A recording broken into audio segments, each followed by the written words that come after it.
Kafirlər isə müvəqqəti olaraq keyf çəkər, heyvan kimi yeyib içərlər. Onların yeri oddur.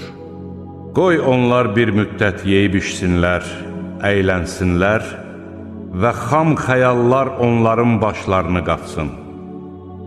Tezliklə biləcəklər.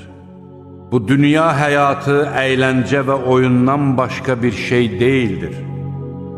Axirət yurdu isə əsl həyatdır.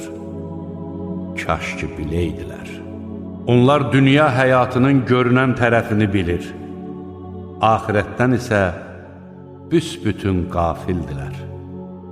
Məyər onlar özlüyündə fikirləşmirlər ki, Allah göyləri, yeri və onların arasındakiləri ancaq bir gerçəklik kimi və müəyyən müddətə qədər yaratmışdır? Lakin insanların çoxu Rəbbi ilə qarşılaşacağını inkar edir.